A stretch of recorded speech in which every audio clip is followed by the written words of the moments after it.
Conference, this is an important debate at an important time, because as we gather here in Liverpool, we gather as a party after a time of quite extraordinary change in our world.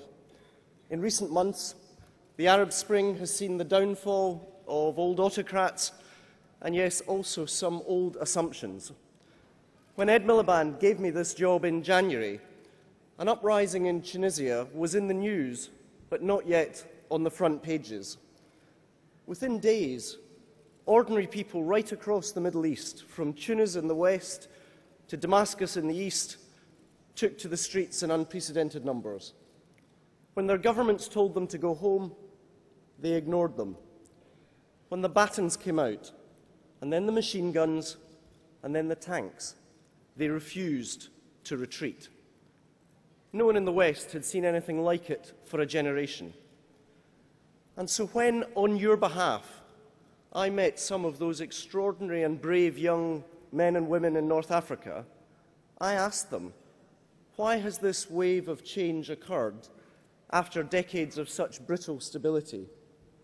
And they told me, when you're looking at satellite television pictures, or when you see more and more people saying online that they are part of the protests, old friends, friends of friends, even friends in other countries, all refusing to back down, it gives you hope. Ponder those words, Conference. It gives you hope, because that hope in recent months has changed history. Conference, let's be honest with each other. Too often in our past, the West backed stability over democracy in the Middle East. So I am so proud that this year, this party chose to stand with those young people and stand against the old autocrats.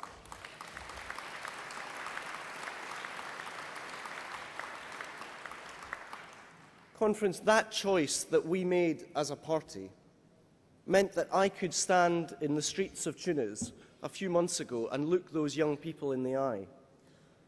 And it means that today I can stand before you and look you in the eye and say, when there is violence in Syria, in Bahrain and in Yemen, we, the Labour Party, are on the right side of history.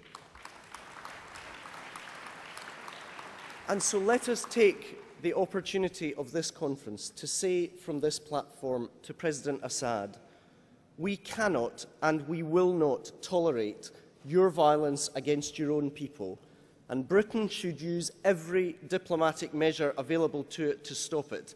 Assad, you must go, and you must go now.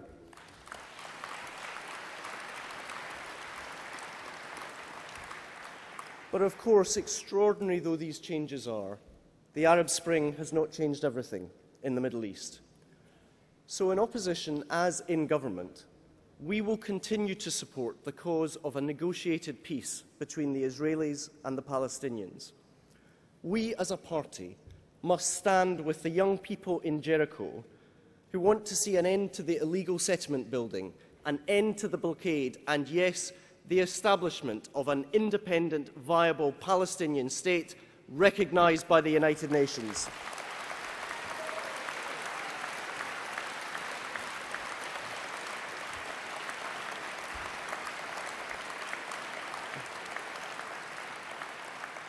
And Conference, we must also stand with the young people in Tel Aviv who want to go out to a nightclub or to get onto a bus without fear, and want their children to be raised in a secure Israel recognised by all of its neighbours across the Arab world.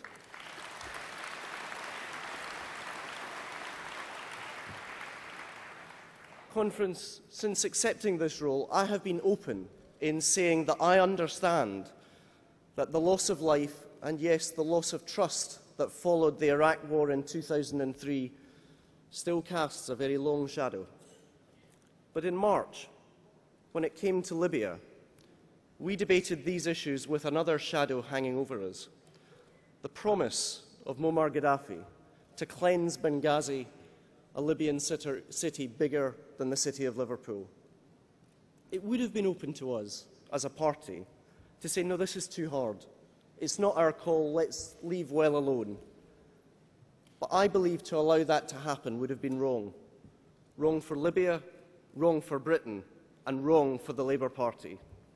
With Ed Miliband's leadership, we got that judgment right. So, Conference, let us today again mark our appreciation and respect for the extraordinary bravery of the men and women of the British Armed Forces. They risked their lives to save the lives of countless others.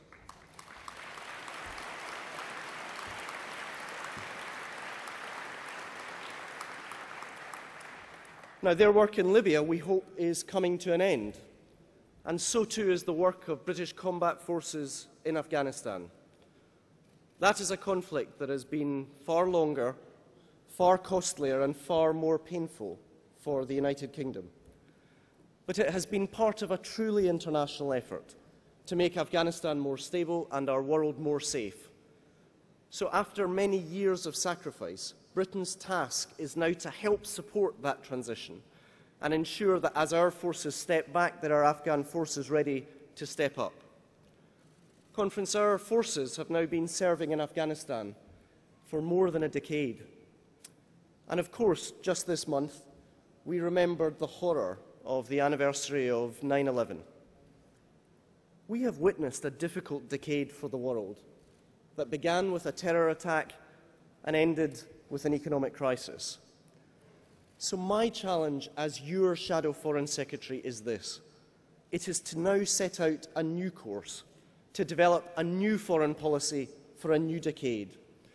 And it is to frame that new approach when across Europe parties of the left are losing more elections than, alas, we are winning.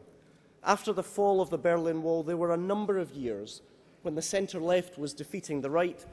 Now the centre-right seems to be defeating the left. Out of power in Germany, out of power in France, out of power in Italy, alas, again now out of power in Sweden. And so Labour's approach must be built on an understanding that Britain's strength abroad relies on Britain's strength at home. So we need to set out clearly how Britain can earn its living and pay its way in the newly competitive world after the global financial crisis. The real question for the new generation isn't about the reach of Brussels, it's about the rise of Beijing. For with power and influence and money moving east, no country has any alternative but to work in partnership with others. The challenges of framing that new response are daunting, but our enduring values are our best guide. It's on all of our party cards that it's by the strength of our common endeavour we achieve more than we can alone. That today means not sitting on the sidelines, but urging decisive action on the Eurozone, because British exports, British growth and British jobs are today at risk. That means working to find shared solutions to the shared problems of global climate change and indeed global change. And that means a foreign policy that is realistic about what we can do alone, but idealistic about what we can do together. Because, Conference, I am optimistic about our country's enduring strength. Despite everything, despite the riots, despite the cuts, despite the deficit, despite the flatlining economy, Britain today is so much better than its government. Britain, I believe, has strengths that we need to acknowledge, to celebrate, and then deploy in the service of broader purposes. We are the only country with a seat at the United Nations Security Council, the European Union, NATO, and the Commonwealth. It was Desmond Tutu who reminded us that a promise made to the poor is a sacred thing. So we should be very proud that this is a country, thanks to the path set by the past Labour government, that is today on track to meet its aid promises to the world's poorest people.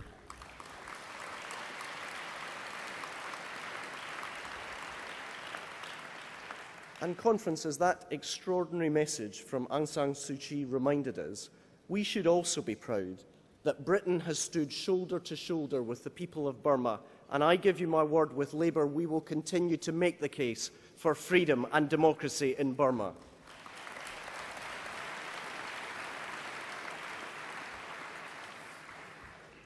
Now, conference, I am optimistic about the way forward for our party. I'm optimistic because of our strengths, but I'm also optimistic because what this city of Liverpool teaches us. I want you just for a moment to pause and to reflect upon the docks in which this conference is taking place. Just for a minute, think about the men and women who worked here and whose ships set sail from here on the Mersey, or from the Clyde, or from the Thames, or from the Tyne. And then try and tell me that this is a country that is small and inward-looking, that should somehow set its ambition as retreating from the modern world. As a country, we are so much better than that. In the years ahead, it will once again fall to this party to realise that promise. That, I believe, is Labour's responsibility. That, I believe, is Labour's obligation. And working together with Ed Miliband's leadership, that can be our achievement. Thank you very much.